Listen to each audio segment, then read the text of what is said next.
Yo, what's up, everybody? It's me, Disbearity here, and today I want to talk about 1 year into Total War Warhammer 3 and where we stand at today. So, as you guys know, when Total War Warhammer 3 came out, this game came out in a atrocious state, I guess you could say, or atrocious state. So basically, put it like this: to give me like a quick history. Before the release, the game was already pushed back to February from I think November release. I think November 22nd to February 17th. So when it gets near towards the release, people were, YouTubers and other critics were playing Total War 3 and giving us, some feedback on how the game is. So people gave feedback to CA, post CA that, they don't like certain things, and CA didn't really take that much into consideration, and so they released the game anyways. So CA had released the game into what I would like to call it a beta state in my person, because, a lot of modern games these days come into a beta state, So CA releases Total War 3. The game was fine for the most part, but, and yes, there's a but, the main campaign, which is the Realm of Chaos campaign, was dull, in my opinion, kind of boring. Maybe the first two playthroughs it's fine. Well, it actually was fine for me. The first two playthroughs are great, but then after that, there's no obligation to go back to play the Realm of Chaos. So the Realm of Chaos, that campaign, the main campaign mechanic was, you wait 15 to 30 turns, gates will open. Urson's Roar will open up the gates. Then you go into the realm, to the war, or to the Chaos realm, or Realm of Chaos or whatnot, and you do their souls or do challenges into their realm, get their souls, and then come back out, right? So you have to do that at least 4 times. And while at the same time, you do those these battle mechanics where you have to capture points and hold points stuff, which I kind of wish they would bring into single player. But no, I'll say my single player is Immortal Empires, but don't think so. Anywho, you kind of do those maps and then rinse, wash, and repeat, right? But the problem was what a lot of people didn't like was that you would go into the realm. While you go into the realm, a random chaos faction will spawn into the spawn point, right? Because there's multiple spawn points within your territories or whatnot, and that would bring hella corruption, whether it's Slaneshi, Zeech, or Cornish or whatnot. It'll bring corruption to your lands, and then you have to break that corruption. It just takes, it's like a weird dumb vibe or whatnot, right? And not a lot of people like it. I didn't really like that mechanic either. Then CA brings out a patch which you can build a building to where these chaos portals does not spawn into certain territories or whatnot, which is good because you can then corner the chaos spawn within a certain section that let's say the city's prepared for it. You can corner them into that to attack the city, yada yada, right? So, which is fine. So Realm of Chaos, released in a terrible state, and people, CA just didn't listen, and which I would consider that would be CA's A team, right? The A team were the ones okay, we finished the game, going on to the next project. B team, good luck. So that's exactly what they did. So it's you can't really blame them too much, but then you can't. Well, especially really when it comes to just B team or the DLC team, right? And so then after that, right, when it came to Total Warhammer 2, Mortal Empires came out about a month afterwards, right? Cool. Got this big map 1 month after. When it comes to Warhammer 3, it took from March, April, May, June, July, August, 6 months, 6.5 months actually. Yeah, just about 6 months, 6 to 6.5 months until we got Immortal Empires. So, but at the same time though, we also got the Champions of Chaos DLC drop, which is pretty major because this DLC reworked all of Chaos. Well, the Chaos factions, so Archeon the Everchosen, Sigvald the Magnificent, Kolek, they all got reworks, which made them fresh and feel great. The way how you can upgrade your unit style, the way how they can now capture cities. So much stuff has changed with those factions, which is really cool. Now, that also added in 3 to 4 new leaders. That was Azazel, Village the Corsling, Festus, and also Valkia the Bloody. I haven't yet to play Azazel yet, but I've been meaning to. I need to do a playthrough of him one day. I need to. I honestly really do.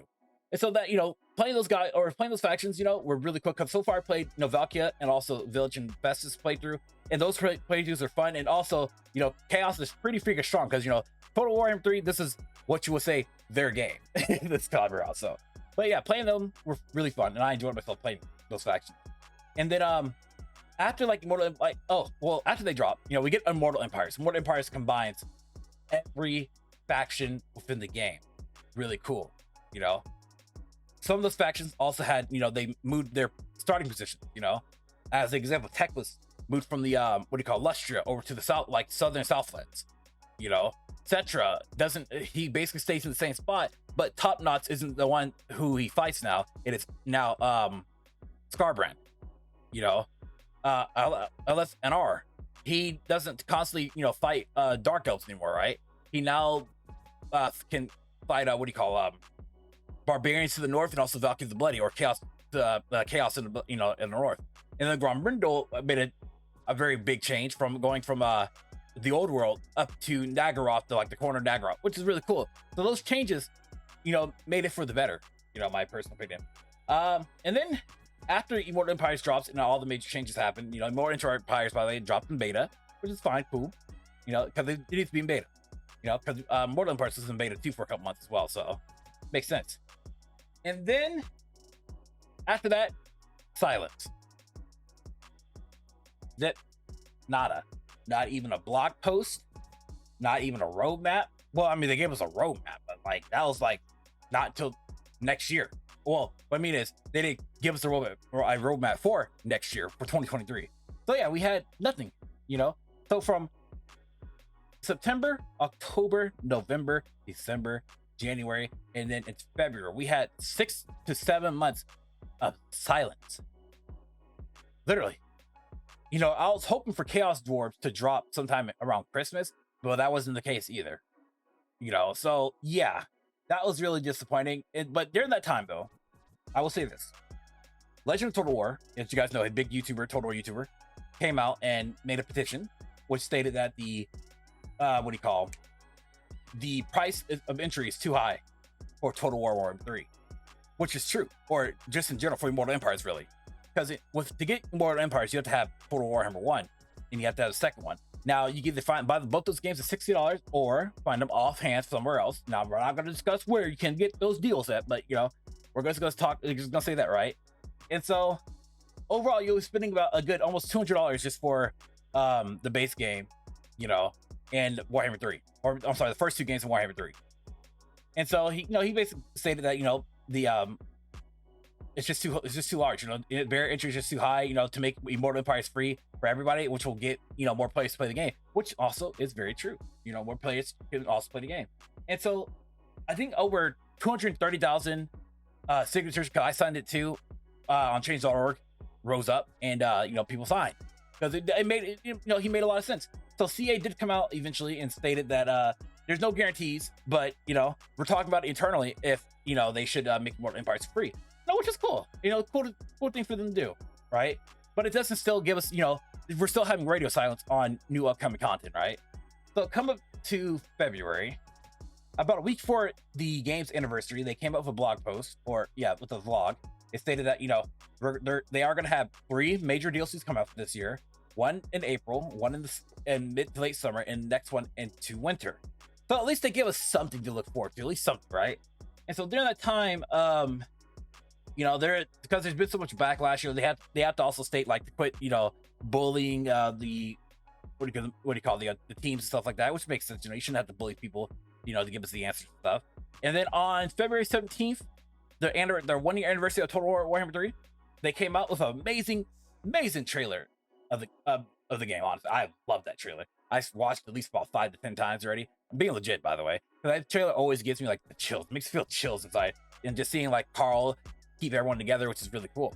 But yeah, so they released that trailer, and then during that trailer, they announced that Immortal Empires is now free, right, for everybody.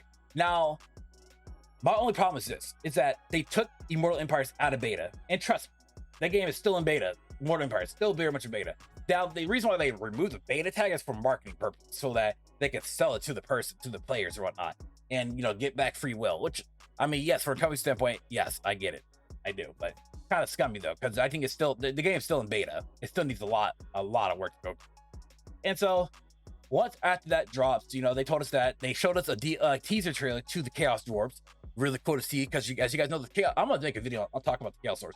The Chaos Dwarves, as for their main thing is that they are able to use magic, but it's that when they use magic, it takes like a piece of their body parts away, so they start to have like different mechanics on their arm, on their bodies and stuff like that. So that's really cool, really interesting.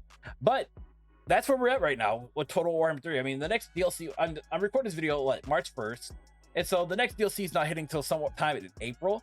So we got a long ways to wait until we start to see like any type of new content for Total Warhammer 3. But then that's time, it's always good to play like different game stuff, to wait it out and all that. But what I want you guys to do for me, honestly, is I want y'all to like post, what do y'all think about Total War Warhammer 3? Like post down in the comment section below, like honestly, because I want to discuss with you guys, the community here, on what could TA do better and what could happen, what could they do in a sense. And if you guys ever want to come on here and talk about, Total War or any type of RTS strategy games, don't feel free to ask. I'm always good to have a conversation with people and talk about like, upcoming ideas and things that CA could do, or just in general for games in general, so it's pretty cool to have a conversation with people. But again, if you guys enjoyed this video, definitely consider liking, subscribing. Make sure to check out my other content if you guys can. That would be very much appreciated. Thank y'all for watching. Have a good one. Stay safe out there, y'all. Bear Legion, Disbearity, out. If you guys enjoyed this video, please leave a like and also hit the bell notification down below. Thanks for watching.